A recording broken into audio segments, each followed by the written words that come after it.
I want you to stop for just a moment and consider something that will probably shake you to your very core. Right now, at this exact second, your mind is not idle. It is not resting. It is not waiting for tomorrow to arrive. No, my friend, your mind is actively, powerfully, unstoppably creating your tomorrow right now. Not planning it, not hoping for it, creating it. And here's what almost no one will tell you, what they've kept hidden behind walls of complicated philosophy and religious doctrine. You are doing this whether you know it or not, whether you believe it or not, whether you want to or not. Your subconscious mind is like a garden that never sleeps, and every thought you think, every feeling you feel, every belief you hold is a seed being planted in soil that will absolutely, without question, produce a harvest. The tragedy is that most people are planting weeds and then wondering why their life looks like a wasteland.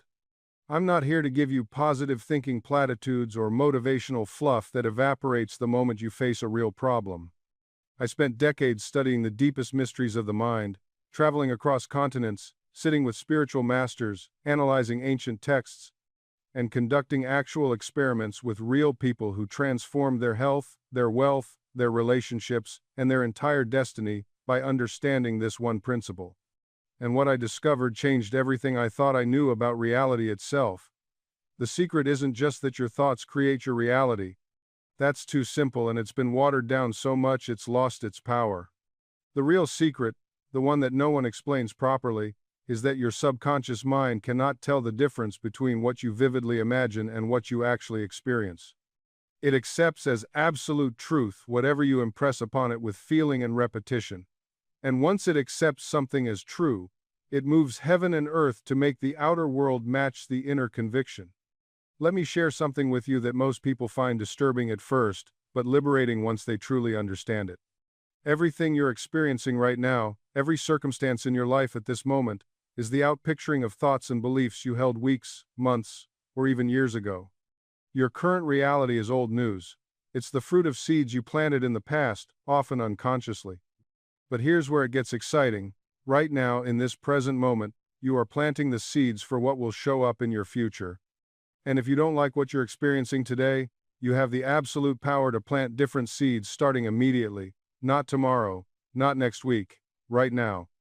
I've seen this work in ways that would make the skeptics weep.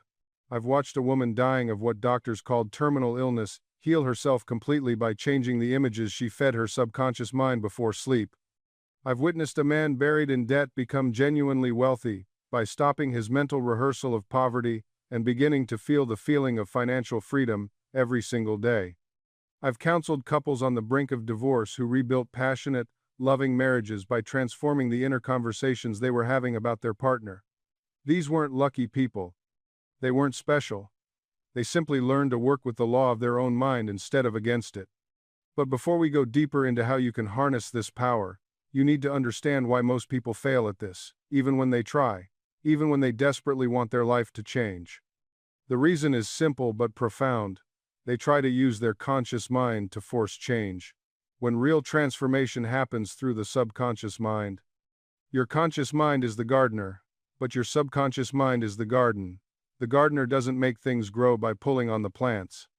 The gardener plants seeds, waters them, protects them from weeds, and trusts the soil to do what soil does. Yet most people are trying to pull themselves into a new life through willpower alone, and they're exhausted, frustrated, and convinced this stuff doesn't work. It does work. It always works.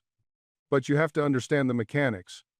Your subconscious mind operates 24 hours a day. It never takes a vacation. It's running right now, controlling your heartbeat, your breathing, your digestion, healing cuts on your skin, fighting infections, and simultaneously creating your future experiences based on the dominant thoughts and feelings you've been feeding it. It doesn't judge. It doesn't argue.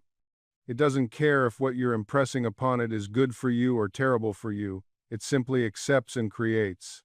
This is why worry is so dangerous. When you worry, you're not just feeling bad in the present moment. You're giving your subconscious mind a detailed blueprint of exactly what you don't want, wrapped in intense emotion, repeated over and over. And your subconscious says, "Oh, this must be important. Look how much feeling is attached to it. I'll make sure this happens."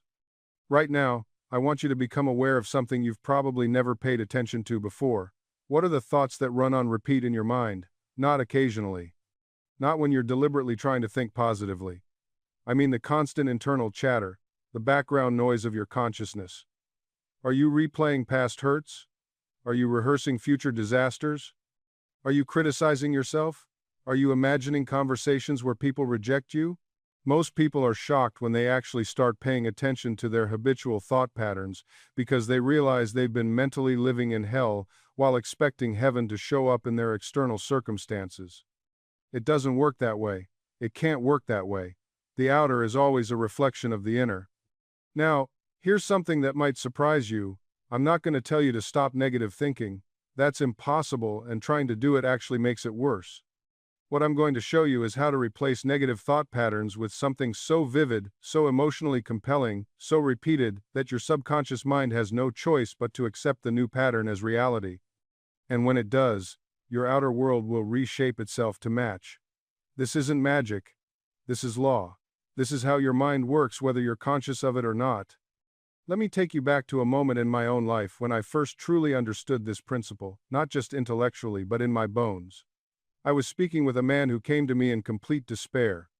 He had lost his job, his savings were gone, his wife had left him, and he was living in a tiny room that smelled of mildew and defeat. He sat across from me with his head in his hands and said, "I've tried everything. Nothing works for me. I'm cursed. Bad luck follows me everywhere." And I looked at him and I asked a simple question that changed his entire life. I said, "What do you think about as you fall asleep every night?" He looked confused at first, like this was irrelevant to his problems.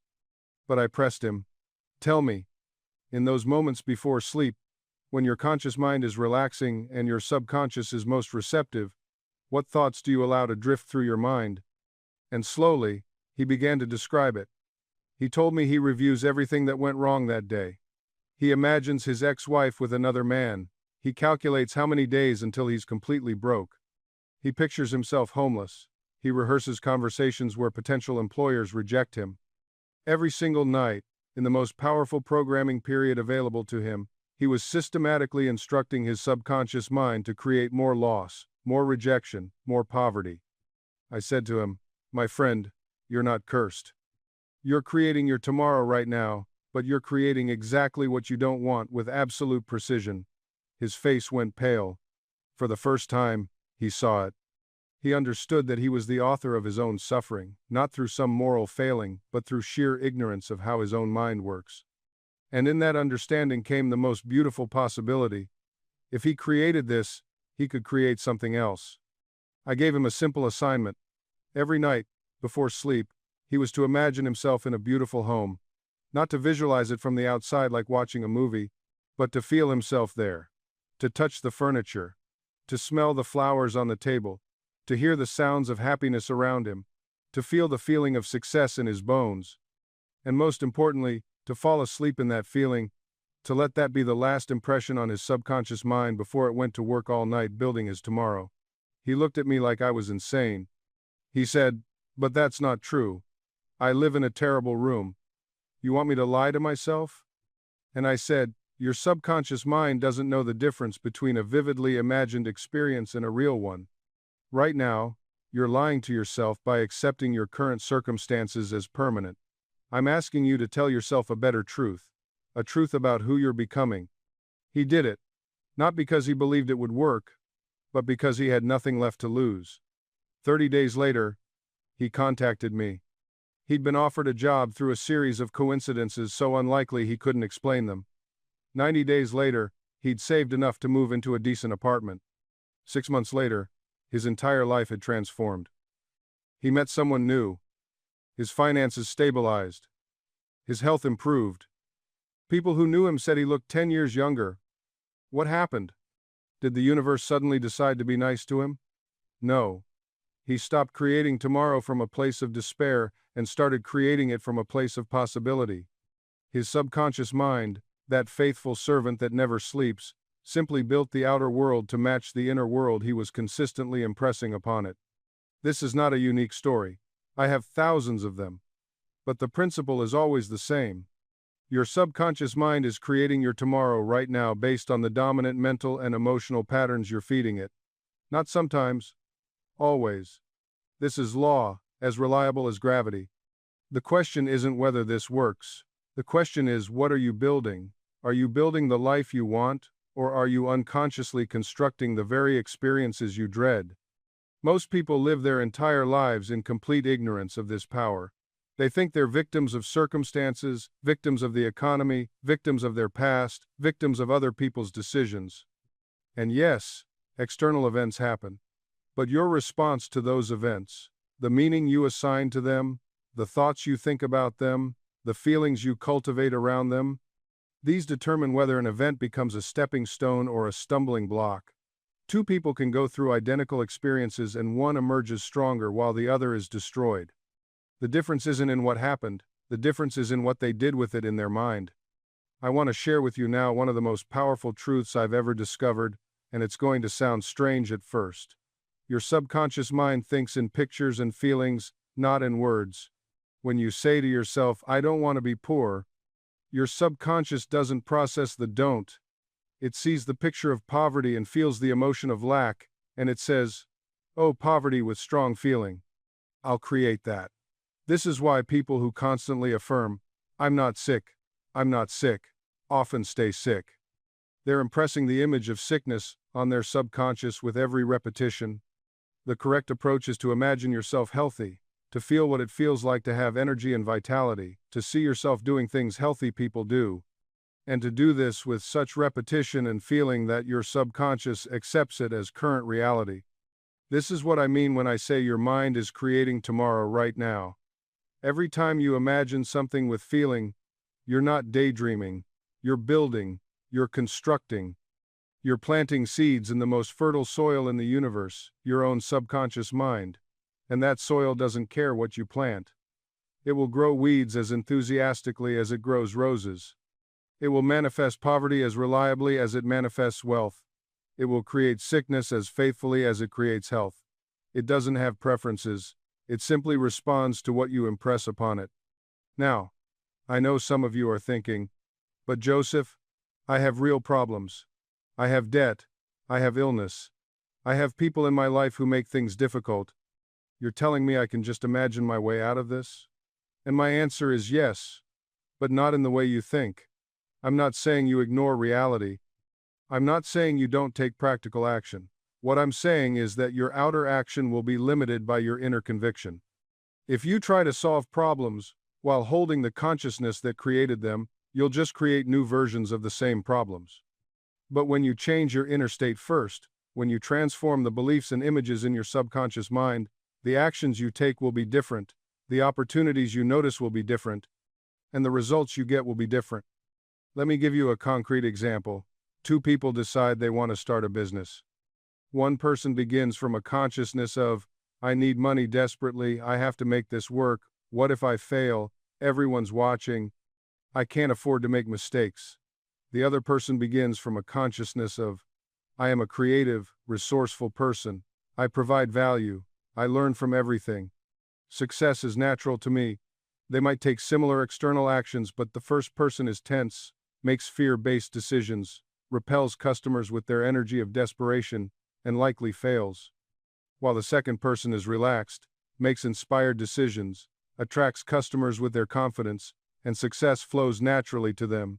The external circumstances were similar. The internal consciousness was completely different, and that internal consciousness created entirely different results. This is what most people miss. They think success is about working harder, having better strategies, knowing the right people. And yes, those things can help. But if your consciousness is one of lack, fear, and limitation, no amount of hard work will bring you lasting success. You might achieve temporary results through sheer force of will, but it won't be sustainable, it won't bring you peace. Because you're still operating from that fundamental consciousness of, "I am not enough." Now, you might be thinking, "Joseph, this sounds wonderful in theory, but how do I actually change my consciousness? I've tried positive thinking, I've tried affirmations, and nothing seems to stick." This is where most people go wrong.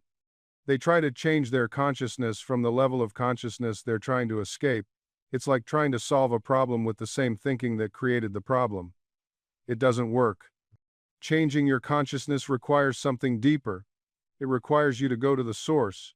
And the source is your subconscious mind, that vast, powerful intelligence within you that runs your life automatically. Your subconscious mind is like the fertile soil in which every seed of thought grows. It doesn't judge, it doesn't discriminate, it doesn't argue. It simply accepts whatever you plant in it and brings it forth into your experience. This is both the danger and the opportunity. Most people have been unconsciously planting weeds, thoughts of fear, limitation, unworthiness for years, sometimes decades. And then they wonder why their garden looks the way it does. They blame the soil, they blame the weather, they blame other gardeners. But the truth is, the soil is perfect. It's growing exactly what was planted.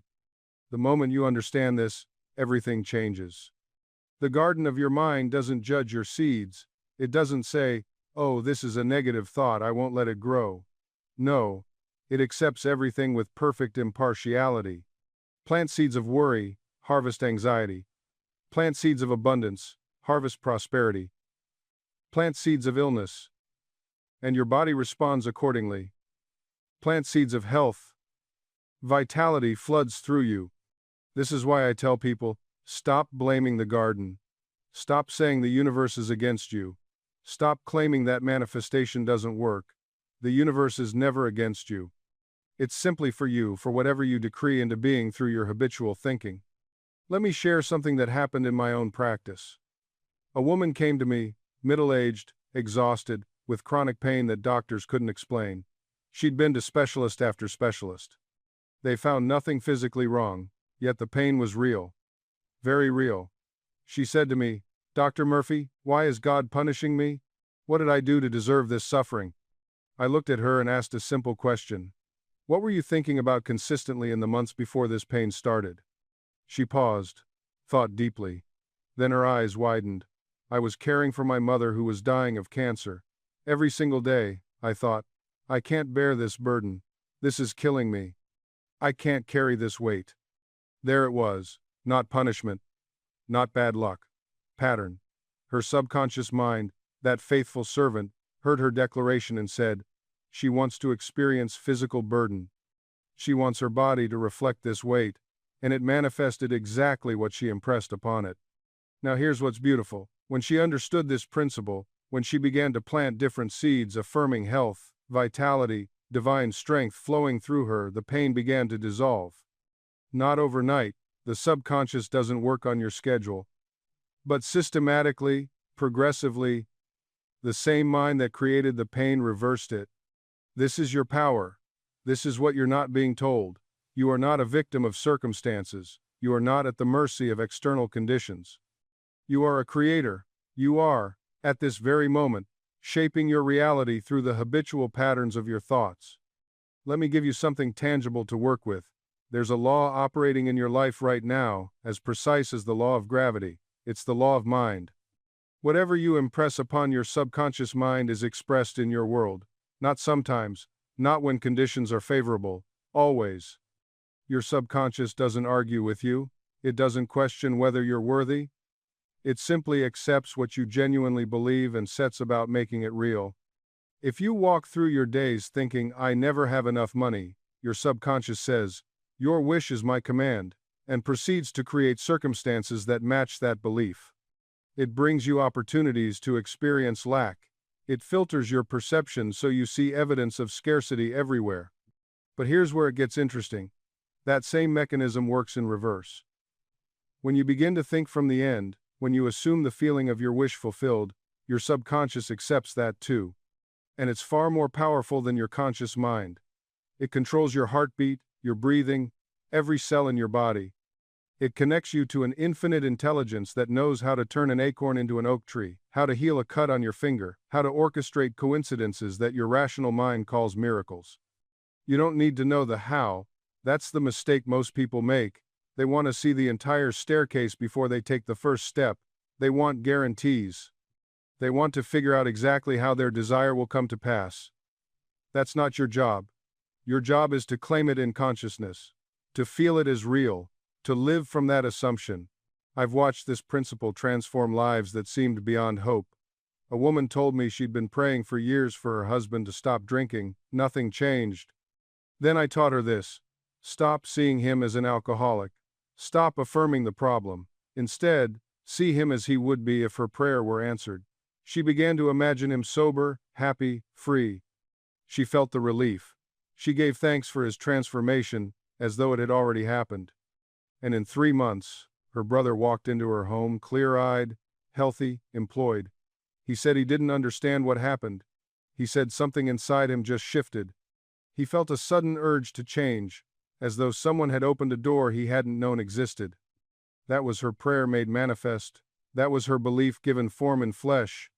You are not praying to change God's mind. God is not a reluctant force that needs convincing. You are praying to change your own consciousness. You are praying to align yourself with the truth that already exists in the infinite potential of the universe. This is why gratitude is such a powerful tool. When you give thanks for what you desire before you see it, you are not being foolish. You are being wise. You are declaring, I know it is already done. I know the universe has already provided. I am simply waiting for the physical manifestation to catch up with the spiritual reality. And when you do this consistently, when you live from that place of quiet knowing, everything changes. The anxious energy drops away. The desperate striving stops. You move through your days with a calm confidence that disturbs the people around you, because they are still trapped in lack, and you are living in abundance even before the evidence appears. Now let me tell you something that might surprise you. Your prayers are not just answered in the way you expect them to be. Sometimes, the answer comes in a form you didn't anticipate. Sometimes, what you thought you wanted transforms into something even better. I knew a man who prayed for a specific job at a specific company. He visualized it. He affirmed it. He believed it. And then he didn't get it. He was rejected in the final round of interviews. He was devastated. He thought his faith had failed him. He thought the technique didn't work. But 3 weeks later, a different opportunity appeared. A better position, higher pay, more aligned with his true gifts. And when he looked back, he realized that first rejection was actually protection. That first job would have trapped him in a role that limited his potential. This is one of the great truths that most people never grasp. What you perceive as rejection is often your subconscious mind redirecting you. It's protecting you from something that would not serve your highest good. It's steering you away from people, situations, and opportunities that would delay or derail your true purpose. Think about this carefully. Your subconscious mind knows things your conscious mind cannot see. It has access to wisdom beyond your immediate awareness. When you're truly aligned with faith and the belief that you are divinely guided, every closed door becomes evidence of a better door about to open. I've seen this pattern repeat itself hundreds of times. The relationship that ended painfully cleared the way for a love far more genuine. The business deal that fell through prevented a partnership with someone of questionable character. The house you couldn't afford saved you from a neighborhood that would decline in value. This is not wishful thinking. This is spiritual law in action. When you accept that you are under divine protection, you stop wasting emotional energy mourning what didn't work out. Instead, you become curious. You ask yourself, what is being prepared for me instead? What greater good is coming? Let me give you another example. There was a woman who applied for a promotion she desperately wanted. She had worked for years, positioning herself for this opportunity. She was qualified, prepared, and certain she would get it. But they gave it to someone else, someone with less experience, less dedication. She was devastated. She felt overlooked and undervalued. But within 3 months, a competitor company reached out to her. They had been watching her work. They offered her not just a similar position, but a leadership role 2 levels higher than the promotion she'd been denied. Better pay, better team, better vision. And the person who got that original promotion? Within 6 months, that entire department was restructured and half the team was let go. And while others were panicking about job security, he was already thriving in a completely different environment. That's the beautiful irony of detachment. When you stop clinging, you start times attracting asterisk, because the energy of desperation repels. But the energy of confidence and self-worth, that's magnetic. Let me share something else with you, something that might feel uncomfortable at first. Sometimes, what feels like rejection isn't rejection at all, it's time's redirection asterisk. And your subconscious mind, that infinite intelligence within you, knows the difference even when your conscious mind is throwing a tantrum. I've seen people devastated because a relationship ended, absolutely shattered. They imagined that person was the one, that without them, happiness was impossible. They replayed every conversation, analyzed every text message, convinced themselves that if they could just understand times why asterisk, they could fix it. But here's what they couldn't see in that moment. That relationship was keeping them small. It was comfortable, yes, familiar, but it wasn't calling forth their greatness. It wasn't challenging them to grow. And somewhere deep in their subconscious, they knew it. 6 months later, a year later, they meet someone else. Or they don't, and they discover a version of themselves they never knew existed. Stronger, more complete, more aligned with who they truly are. And they look back at that rejection and feel nothing but time's gratitude asterisk. Because they realize now, it wasn't rejection, it was liberation. The universe, God, infinite intelligence, whatever term resonates with you, is always times working in your favor, always. Even when it doesn't feel like it. Especially when it doesn't feel like it. But you have to trust the process. You have to release that white-knuckled grip on how you think things should unfold. Because here's the truth. Your conscious mind has a very limited perspective. It sees through a narrow lens, filtered by past experiences, fears, and societal conditioning. But your subconscious? It sees the entire time's picture. It knows paths you can't even imagine yet. When you plant a seed in the ground, you don't dig it up every day to check if it's growing, do you? You trust. You water it, you give it sunlight, and you trust the natural process. Your desires are the same. When you've impressed them on your subconscious mind, when you've felt them as real, you've done your part. Now you have to trust, let go. Detach from the times and the times when asterisk. Your conscious mind has done its job, it planted the seed. Now it's the subconscious mind's turn to work. And it works best when you're not interfering, when you're not digging up the seed every morning to check if it's growing. I've seen people sabotage their own demonstrations this way. They affirm perfectly, they feel it deeply, they impress the subconscious, and then 5 minutes later they're worrying. Is it working? Where is it? Why hasn't it shown up yet? That worry is a new impression. And what are you affirming now? Lack, absence, doubt. You're replanting the old seed? Think of it like ordering something online. You place the order, you get the confirmation it's done. You don't keep refreshing the page every 30 seconds, demanding to know why the package isn't on your doorstep yet. You trust the process. You know it's on its way. That's the attitude you must cultivate with your subconscious mind. Place the order clearly, feel it received, then go about your day in peaceful expectancy. One of the most powerful states you can maintain is what I call satisfied expectation. It's not anxious waiting that's full of doubt. It's not desperate hoping that affirms you don't have it.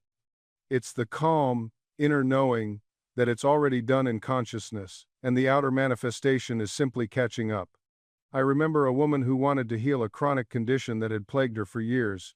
She did her techniques beautifully, visualized herself healthy, felt the relief, thanked her subconscious mind. But then she'd check her symptoms constantly. Is it better? Do I still feel the pain? Why is it taking so long? I told her, every time you check with anxiety, you're affirming the problem all over again. Stop monitoring, stop testing. Do your technique morning and night, then mentally drop it. Live as though you're already well. When she finally surrendered the anxious checking, when she stopped trying to force the healing with her conscious will, that's when her body responded. Within weeks, the condition that had resisted all her previous efforts simply dissolved. The subconscious doesn't respond to force. It responds to acceptance, to faith, to the feeling of the wish fulfilled. Think about what happens when you try to fall asleep. The harder you try, the more awake you become. But the moment you let go, the moment you surrender to drowsiness, sleep comes naturally. Your subconscious mind operates on this same principle. It cannot be bullied into submission. It must be gently persuaded, lovingly convinced. I once counseled a businessman who was drowning in debt. He came to me desperate, asking me to teach him how to force his way to prosperity. "I'll work harder," he said. "I'll push through. I'll make it happen." But I saw immediately that his approach was all wrong. His entire vibration was one of struggle, of lack, of desperation. And what does the subconscious do with that energy? It creates more situations that match it. I gave him simple instructions. Every night before sleep, he was to imagine holding his bank statement with a healthy balance. Not to strain or force, but to gently feel the relief, the freedom, the peace that comes with financial stability. "But that's not true," he protested. "I'm lying to myself." I explained that he wasn't lying. He was choosing which truth to focus on. The truth of his current circumstances, or the truth of his desired reality, which exists right now in the infinite field of possibilities. For 3 weeks, nothing changed externally. But internally, something profound was shifting. His anxiety lessened, his sleep improved. He began to make different decisions, not from panic, but from a quiet confidence. Then, seemingly out of nowhere, an old client contacted him with a major contract. A business associate offered to invest in his company. Within 2 months, his financial picture had completely transformed. Was it magic? No. It was law, the law of mental equivalent. The subconscious mind, when properly impressed with a new pattern, begins to attract, arrange, and orchestrate circumstances that match that pattern. But here's the critical point. It only accepts patterns that are repeated with feeling and conviction, not patterns forced upon it through anxiety and desperation. This is why your state of consciousness matters infinitely more than your external actions. You can work 20 hours a day, network relentlessly, attend every seminar and workshop available, but if you're doing all of it from a state of inner poverty, from a consciousness of lack and insufficiency, you're building on sand. The moment you stop pushing, everything collapses because it wasn't rooted in true mental equivalent. I've watched people transform their entire financial reality not by changing what they did, but by changing who they were being while they did it. Same job, same tasks, completely different results. Why? Because they shifted from, "I'm struggling to make this work," to, "I am the kind of person to whom wealth flows naturally." That shift in consciousness, that change in mental equivalent, altered everything. Your subconscious mind is always asking, what is the predominant feeling tone of this person's inner world? What do they really believe about themselves when no one's watching, when the performance ends, when they're alone with their thoughts? That answer determines your mental equivalent.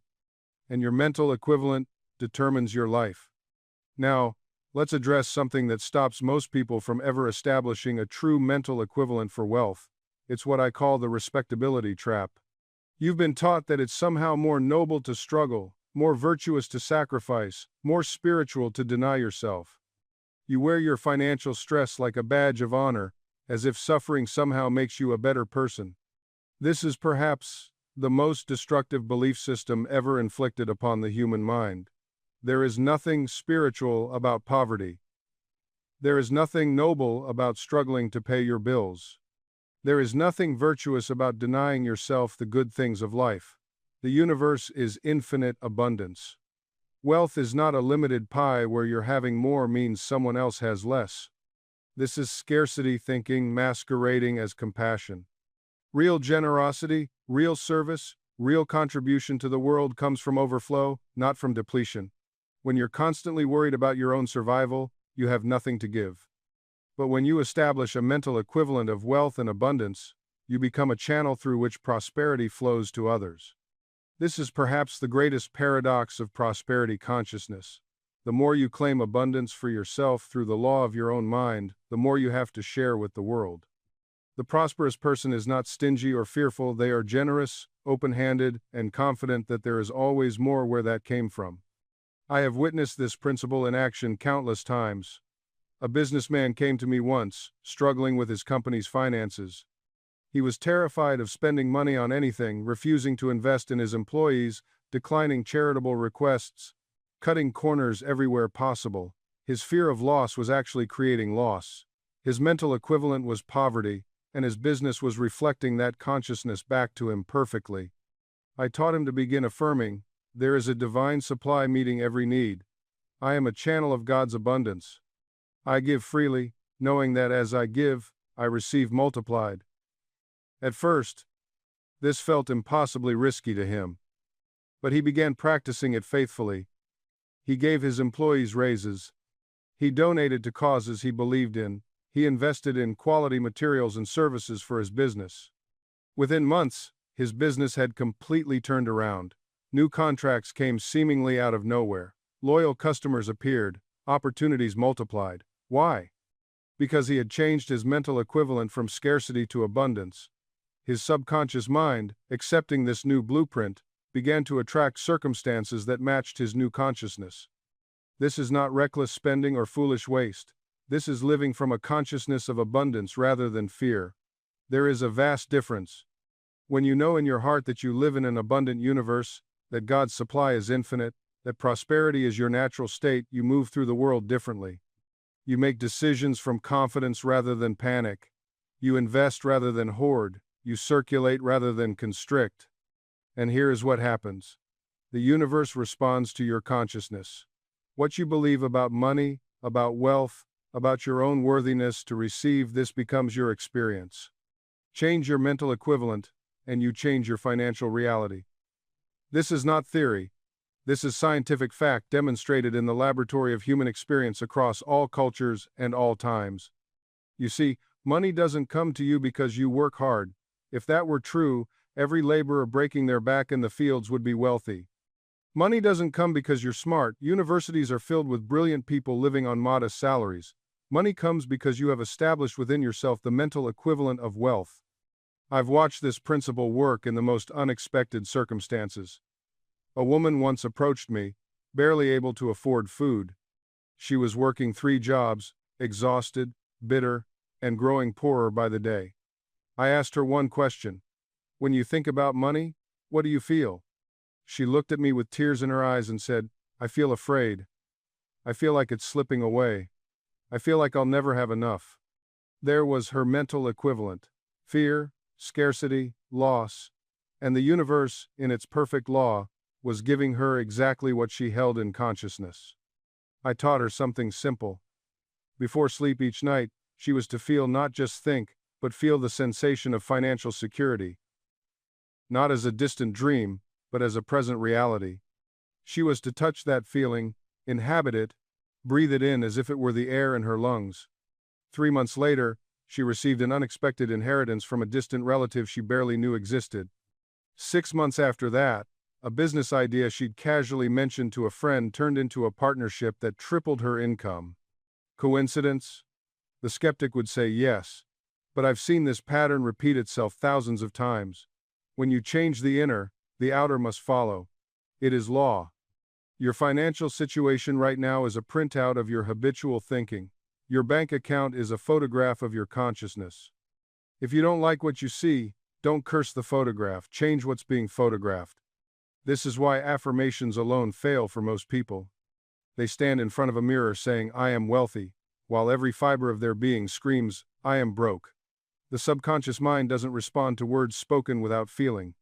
It responds to conviction, to the emotional tone, to the actual belief system operating beneath the surface. Your subconscious is like a garden. Whatever seeds you plant, it will grow without judgment or discrimination. Plant seeds of lack, and you harvest poverty. Plant seeds of unworthiness, and you harvest rejection. Plant seeds of fear, and you harvest failure. The soil doesn't care what you plant. It simply accepts and multiplies whatever you give it. This is simultaneously the most terrifying and most liberating truth you'll ever encounter. Terrifying because it means you've been the architect of your own limitations. Liberating because it means you also hold the blueprint for your freedom. I've watched people transform their entire reality in weeks once they grasped this principle. Not through willpower or effort, but through impression. One man came to me drowning in debt, convinced the world was against him. Every conversation revealed his deep-seated belief that money was evil, that wealthy people were corrupt, that he didn't deserve abundance. His external circumstances were merely reflecting his internal convictions back to him with perfect accuracy. We didn't work on budgets or job applications. We worked on the fundamental assumptions operating in his subconscious mind. Every evening before sleep, when the conscious mind relaxes its grip and the subconscious becomes most receptive, he would imagine the feeling of financial freedom. Not the things money could buy, but the actual emotional state of being secure, abundant, and provided for. He would feel the relief, the gratitude, the peace. He would assume the consciousness of a man whose needs were met, whose bills were paid, whose future was secure. And he would fall asleep in that feeling, impressing it upon his subconscious night after night until it became natural, until it felt more real than his bank account. Within 3 weeks, unexpected opportunities appeared. A former colleague offered a partnership. A forgotten investment matured. His skills suddenly became valuable in a market he hadn't considered. The universe rearranged itself to match his new inner conviction. This isn't magic or wishful thinking. This is law. The law of consciousness, as reliable as gravity, as predictable as mathematics. Your subconscious doesn't debate with you. It doesn't question your sincerity or measure your worthiness. It simply accepts what you persistently impress upon it and works tirelessly to manifest it in your outer world. Think of a farmer planting seeds in fertile soil. He doesn't stand over the ground arguing with the earth, demanding to know how the seed will become a plant. He doesn't dig up the seed every day to check its progress. He plants it with confidence, knowing that the soil contains within itself the mechanism to transform that tiny seed into a towering plant. The farmer's part is to plant and tend. The earth's part is to grow. Your subconscious mind is that fertile soil. Your thoughts, beliefs, and mental images are the seeds. The harvest is inevitable when you plant correctly and with faith. Now, here's where most people stumble.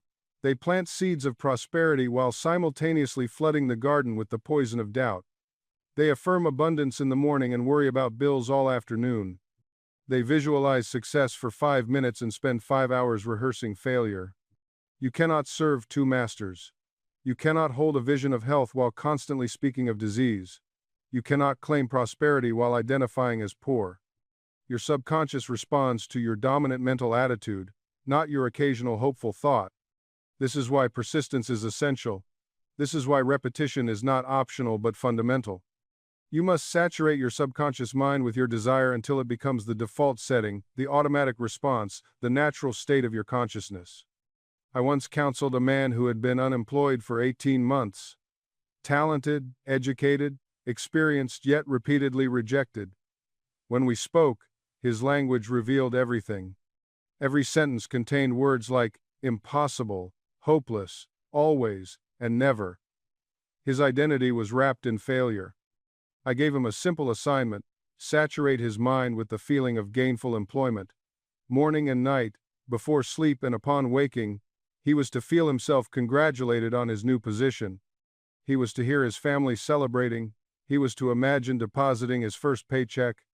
Within 2 weeks, something shifted. Not by coincidence, not by luck, but by the rearrangement of his mental furniture. He received a call from a company he'd applied to months earlier. They wanted him to come in. The position had just opened. The salary? Exactly what he'd been imagining.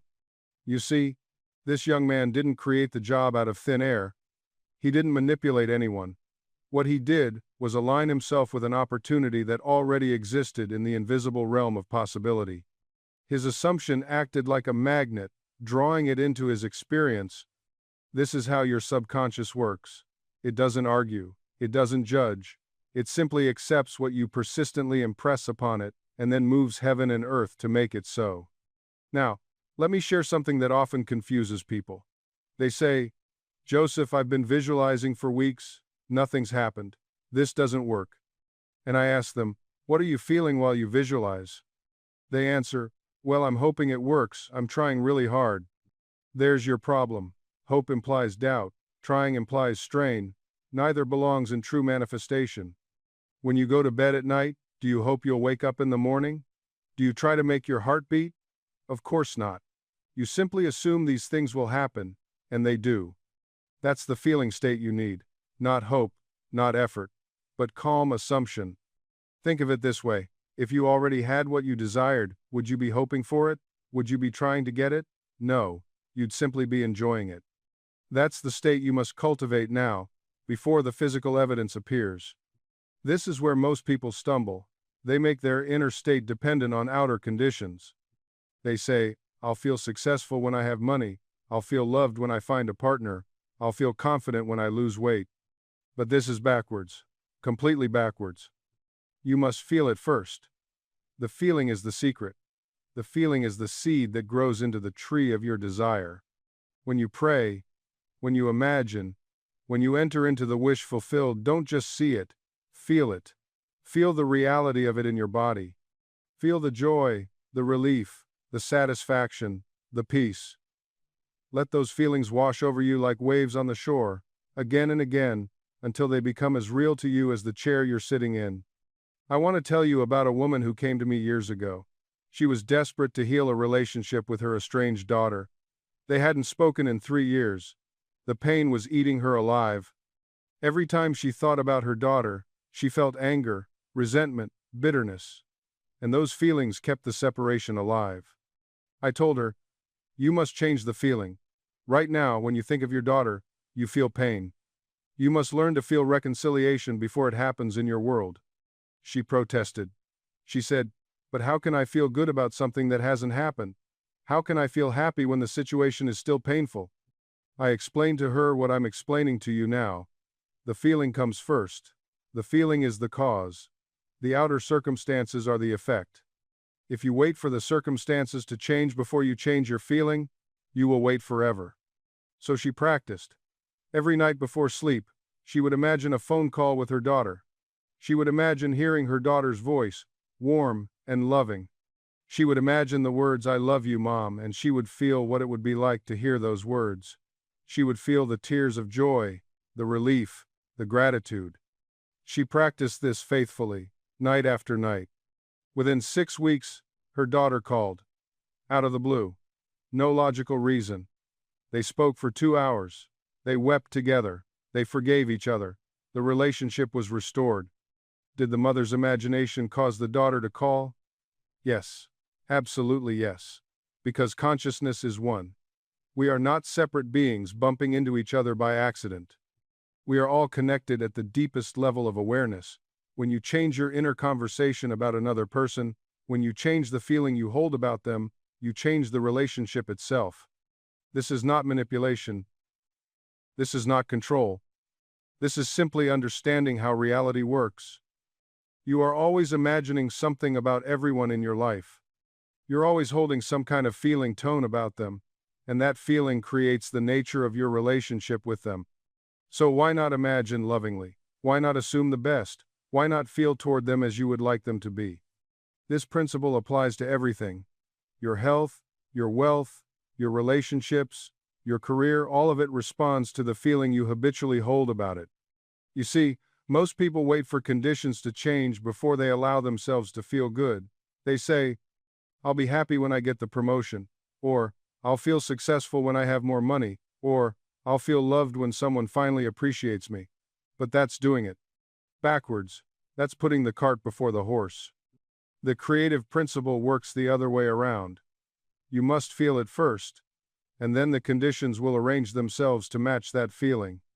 You must assume the feeling of your wish fulfilled now, in this present moment, regardless of what your senses are telling you. This is not pretending. This is not denial. This is science. This is the deepest law of mind. When you cultivate the feeling of health, health appears. When you cultivate the feeling of abundance, abundance flows to you. When you cultivate the feeling of love, love surrounds you. The feeling is the creative force. The feeling is the prayer that moves mountains. I want you to understand something fundamental here. Your subconscious mind does not argue with you. It does not question whether what you're feeling is real or justified. It simply accepts the feeling as an instruction and goes to work making it your reality. So why would you ever choose to feel poor? Why would you choose to feel sick? Why would you choose to feel rejected or inadequate? You wouldn't choose these things consciously, yet through habit and conditioning, you allow these feelings to dominate your inner world. Break that habit today. Right now. Choose the feeling that corresponds to your desire. Wear it like a garment. Let it saturate your consciousness. Return to it again and again throughout your day. When doubt creeps in, and it will gently return to the feeling. When old patterns of thought try to reassert themselves, come back to the feeling. Make the feeling your dwelling place. This is how you build faith, not through intellectual understanding alone, but through feeling. Faith is a feeling. It's the feeling of certainty, the feeling of knowing, the feeling that it is already done,